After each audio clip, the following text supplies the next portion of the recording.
What is up, guys? It's the Sound Alchemist, and today I'm back to ask you guys a question regarding the state of Warhammer 40K 9th edition.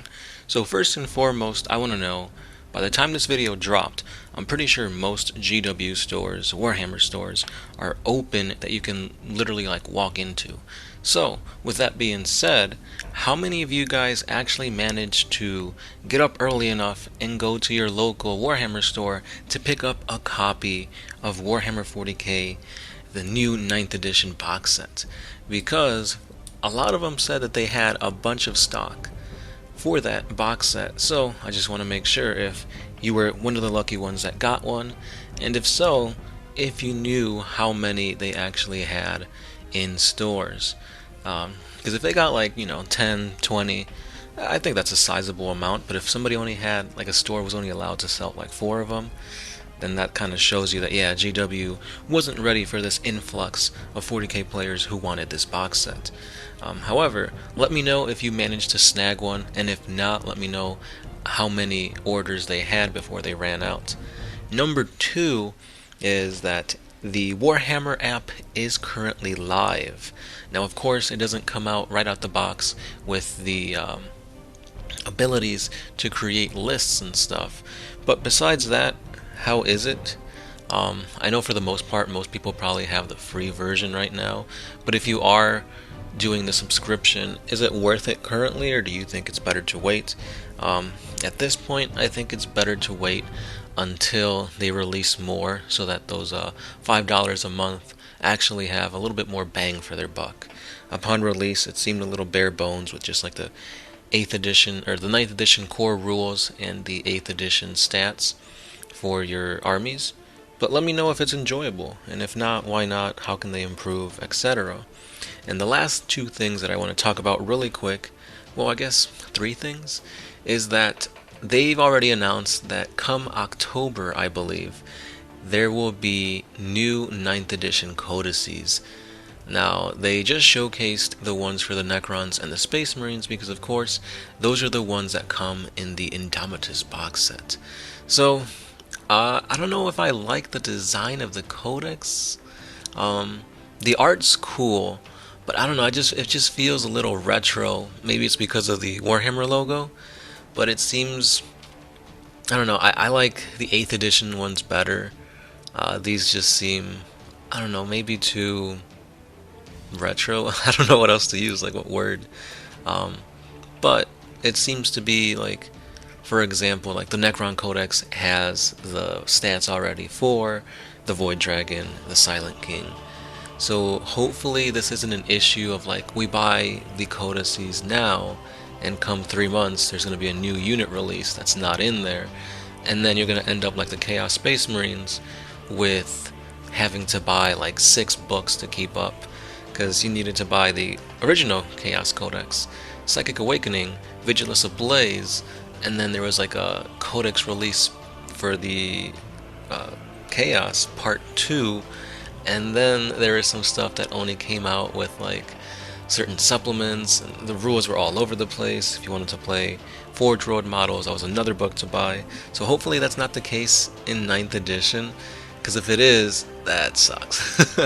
I thought the app was going to kind of mitigate that, but no, you still have to buy the Codex to use the code to have it available on the app. So that's interesting. Another thing to kind of keep in mind of if you're on the fence about getting the app and the monthly subscription and whatnot. And the other 2 things that they revealed today were a brand new vehicle for the Space Marines, more specifically one similar to that of the Predator. Now, it looks pretty cool. It's got some las cannons, a freaking turret on the top, and it seems to be the go-to tank if you're trying to take out infantry, heavy armor. It looks cool. I like it. Definitely this is a good direction for it. It is called the Gladiator, which is another pretty badass name. Again, keeping in line with all the Roman and wording, crossing the Rubicon, and Centurions and all that. So I like it. There is another variant where you can put what is that, twin assault cannons on the top, heavy bolters. Yeah, it's looking to be a must get if you want to play tanks and whatnot for the Primaris Marines. And finally, there's another one called the Gladiator Lancer that comes with like a freaking battle cannon. I'm not exactly sure what that is, but it's got to be a really strong gun, since like you can twin link the other two, the last cannons and the assault cannons. But yeah, this one seems to be pretty gnarly. And of course, you cannot forget about the Necrons, because they're also a big integral part of this new release. So Space Marines, your time to shine is going to be mitigated for a little bit as we focus on the new Necron monolith. This looks very, very much what a monolith should look like. It's dynamic. It's got freaking Necron coming out of the Infinity Gates. I believe that's what it's called. It looks really cool. If you look back at previous Necron monoliths, they were menacing. Like I've always liked monoliths. They look like a huge chunk of just like blackstone. This one is a little bit more dynamic. Like I said, you can see the inner workings of it. It's not just square and boxy. You have intricacies to the blackstone. You've got the freaking crystal changed, where it used to be almost like diamond shape. Now it's very spherical. So that's an interesting tidbit. Maybe the lore explains as to why. Maybe it changes depending on the dynasties or whatnot. Or maybe it's a different type of monolith variant. Another thing that they mentioned that was going to be in the Codices is that the rule, or not the rules, the lore for these armies is going to be vastly expanded upon. So, upon reading it, it's not a Gate of Infinity, it is the Portal of Exile. So that might be another interesting thing that they talk about in the book.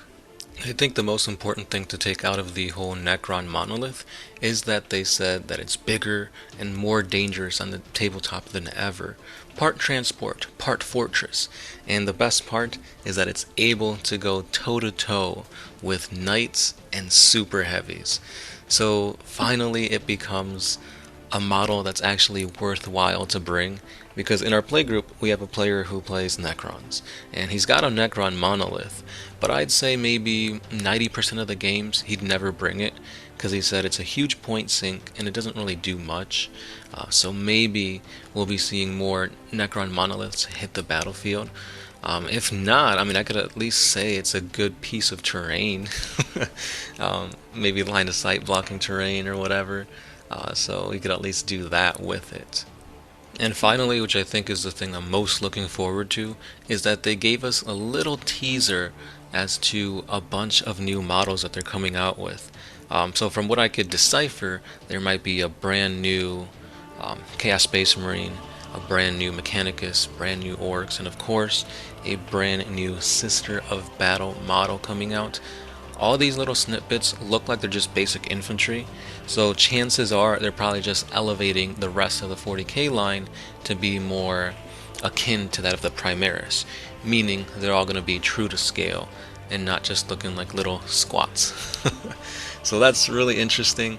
For a modeler and overall a hobbyist, this is great because they're going to be easier to paint, bigger surface areas, more details, but it's going to suck because like if you're an orc player, chances are you've got hordes of boys.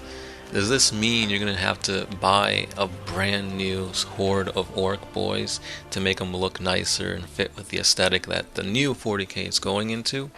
Yeah, that's probably what it is.